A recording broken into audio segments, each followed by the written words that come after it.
Oi, eu tô aqui para poder fazer um resumo do livro Irmãos Pretos. Tá. A nossa história ela começa com Jorge, nosso protagonista, junto de sua mãe em uma colina, cortando capim. Ela tá cheia de cobras, mas eles já não ligam mais para isso. Eles só querem ir embora para poder jantar e descansar. E é o que eles fazem depois de alguns instantes.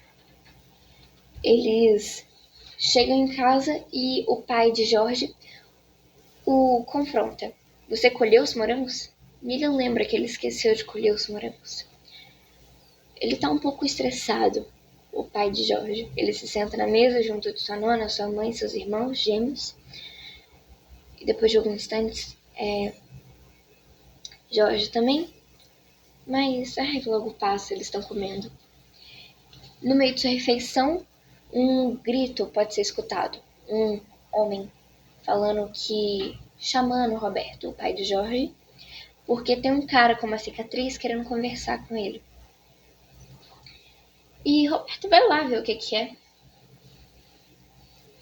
Esse homem, ele tá fazendo uma proposta para Roberto. Ele quer levar o filho dele para Milão durante 6 meses e aí, de recompensa, Roberto vai ganhar 30 fracos. 30 fracos. Logo, Roberto recusa, né? Como assim? Eu vender o meu filho? Não, eu nunca faria isso.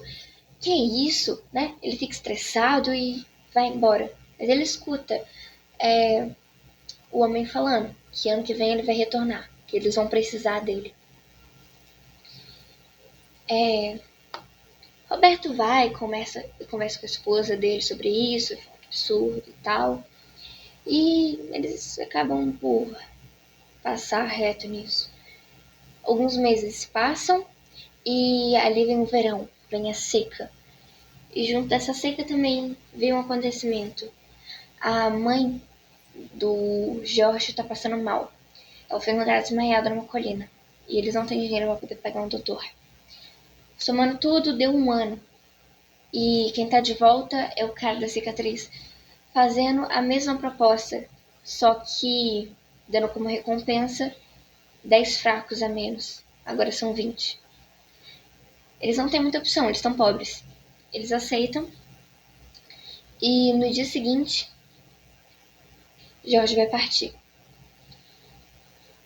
Jorge, ele se despede de sua família, se despede da sua amiga Anitta e vai numa jornada. Passa por montanhas, passa por rios, e um desses rios, quando ele já estava bem cansado, com bastante fome, ele vê um peixe, ele vê alguns peixes lá, e sem pensar muito pula no rio e tenta pegar um peixe para ele poder comer. É quando ele escuta uma risada. Um menino rindo dele. Ele questiona esse menino: por que você não vem aqui me ajudar também? Vem cá pra você poder pegar uns peixes comigo? Que tô com fome, né? E ali eles começam a conversar, né? Pode dizer que surge uma amizade.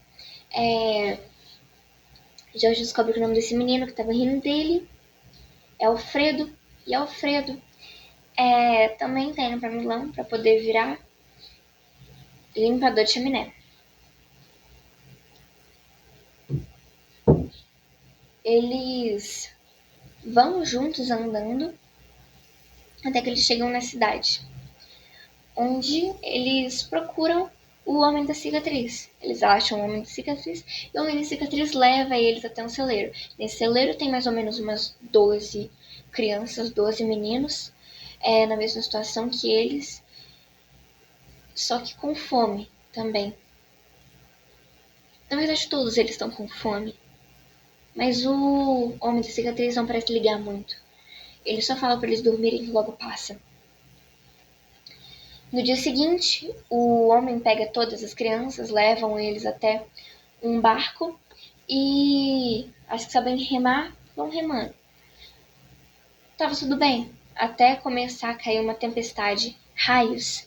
O mar fica agitado, ondas vêm vindo e uma onda grande tampa o barco e ele naufraga. Quando o Giorgio retoma consciência mais ou menos do que está acontecendo, ele vai até a superfície e procura o Alfredo. Ele acha o Alfredo e junto do Alfredo eles salvam o Homem da Cicatriz. Eles são muito bonzinhos. O Homem da Cicatriz até confronta eles. Por que vocês me salvaram? Isso não faz nem sentido. Mas ele só leva, sem questionar muito, os meninos até uma taberna. Essa taberna,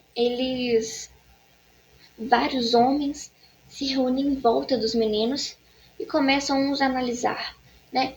Que idade vocês têm? Deixa eu ver o tamanho do seu braço. E aí eles começam a debater preços e coisas assim. Até que um homem chamado Sr. Rossi consegue comprar o Giorgio. Ele leva o Giorgio até sua casa. Lá ele conhece a sua esposa, né? A esposa do homem. Pelo amor de Deus. A filha do homem, a Angelina. Isso. E o outro filho do homem.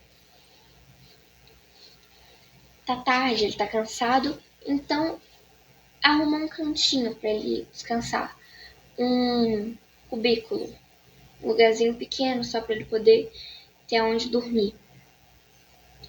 Por mais que ele esteja muito cansado, ele não consegue pegar no sono. E no meio da noite, alguém dá uma visitinha para ele.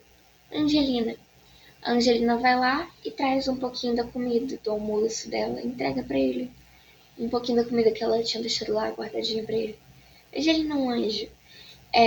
Depois que ele come, ele tava com bastante fome, eles começam a conversar e aí debater. A conversa é boa e tá tudo certo. Depois eles vão lá e eles dormem. No dia seguinte, primeiro dia de trabalho do George. É péssimo, é horrível, a sensação é horrorosa. A falta de ar que aquilo dá, aquela fuligem no seu peito, ele nunca mais quer aquilo pra vida dele. Mas ele não tem muita opção, na verdade. Então eles só seguem com aquilo. Sinceramente, a parte pior do trabalho dele, ele pode dizer que não é nem a fuligem, a sensação, a falta de ar, esse desespero ruim, e sim os zombadores. Essas crianças que ficam tirando sarro e diminuindo ele. É péssimo, é ruim, não é bom. E o Sr. Ross explica pro George que isso é uma velha rivalidade, não tem muito o que se fazer, na verdade.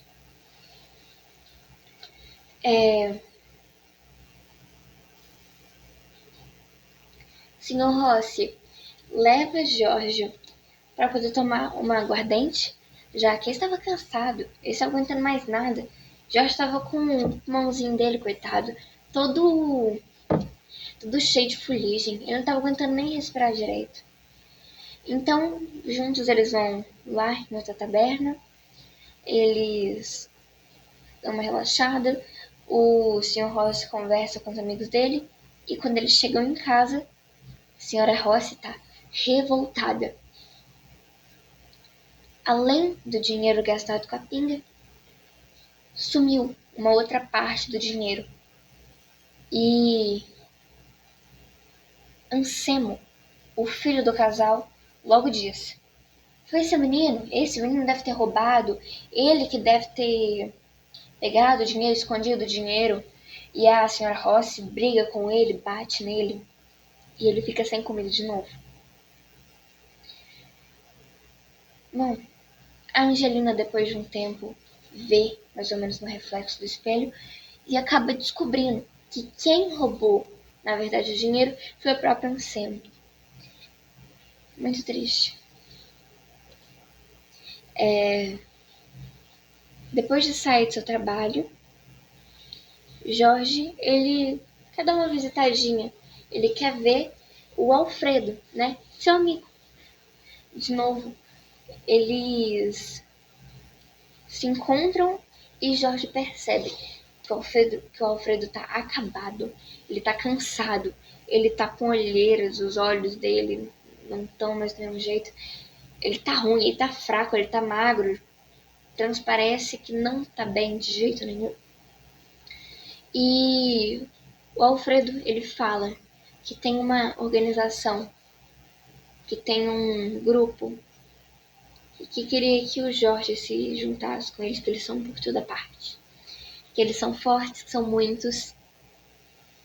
E Jorge, meio sem saber direito, fala: Ok, ok.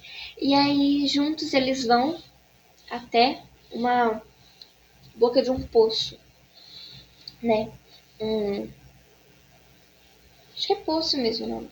Abandonado, eles entram nesse poço e lá é pedindo uma senha. E aí, né, o Alfredo responde a senha, Ticino. Nesse lugar que eles estão, novo para Giorgio, muitos meninos estão reunidos. E ele associa, ele vê que aquela lá é a tal organização que o Alfredo comentou. E o povo parece legal, a ideia é boa, e ele também não tem muita opção. Então ele fala algumas palavras, jura lealdade àquele grupo, e ele tá dentro do grupo, chamado Irmãos Pretos. Esse grupo, eles debatem um pouco sobre como um plano contra os lobos, como são chamados os zombadores, que estavam atazanando o coitado do Jorge. Em casa, depois, quando ele chega, ele conversa sobre o que aconteceu mais ou menos com a Angelina. E a Angelina acha legal, ela gosta de conversar com o Jorge gosta de conversar com ela. É bom que acalma, né? Coitado, ele tá cheio de coisa na cabeça. Ele parece um pouco. Tá. No dia seguinte, George vai ao parque e bota o plano em ação. Eles encurralam os lobos e tem uma briga, mas logo depois eles fogem. Eles conseguem fazer alguma coisa contra eles. Finalmente eles tiveram alguma forma de reagir sobre os lobos. Mas não durou muito, né? Como eu já disse, eles fugiram logo depois. Bom,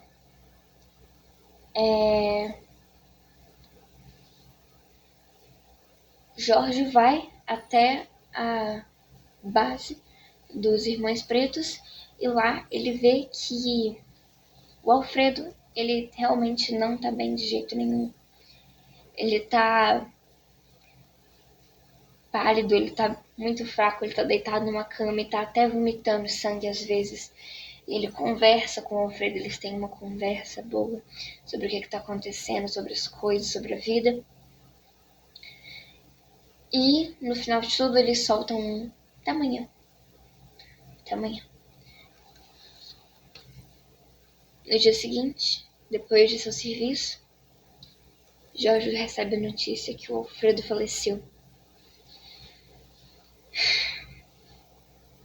Mas eles têm que seguir com aquilo. Eles não têm muita opção, ele tem que continuar a trabalhar. Ele entra numa casa bem chique, numa casa que ele nunca tinha visto tão bonita quanto antes. Parece estar rolando uma festa ou algo do tipo. Mas ele não foca muito nisso, ele vai pro serviço dele. Logo ele entra numa chaminé, mas o calor é tanto, a fuligem é tanta. Ele começa a se lembrar do verão, da secura de Iso, sua cidade natal, Sonogomo. Isso.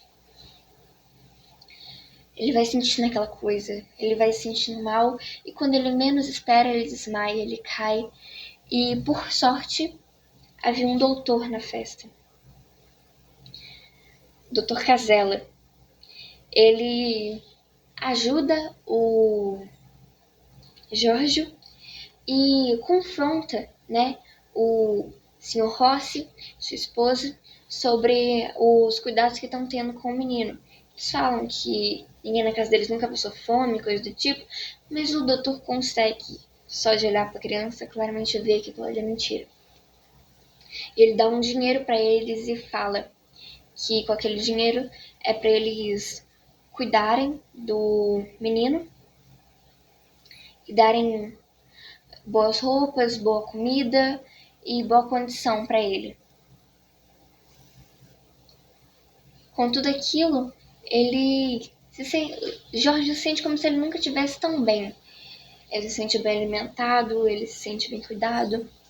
E ele traz o doutor até a base dos Irmãos Pretos. E lá, o doutor ele escuta o relato de todas as crianças e ele dá uma ideia dos meninos fugirem. E Antônio, Augusto, Dante e Giorgio, na noite do dia seguinte, fazem o que ele disse. Fogem. Só que não ia ser tão fácil assim. A polícia está perseguindo eles e eles sabem disso. Então, desesperados, assim eles veem um camponês transportando feno, eles pedem ajuda. E, como forma de pagamento, Jorge pega o seu pingente de cruz, né, um presente que ele tinha recebido, e dá pro camponês. O camponês aceita, né, fala, ok, eu vou prestar ajuda, os meninos se escondem. A polícia vem e eles ficam aflitos, talvez o camponês minta, mas o camponês não mentiu. Ele ajudou realmente eles, deu a direção errada para a polícia e os meninos conseguem fugir.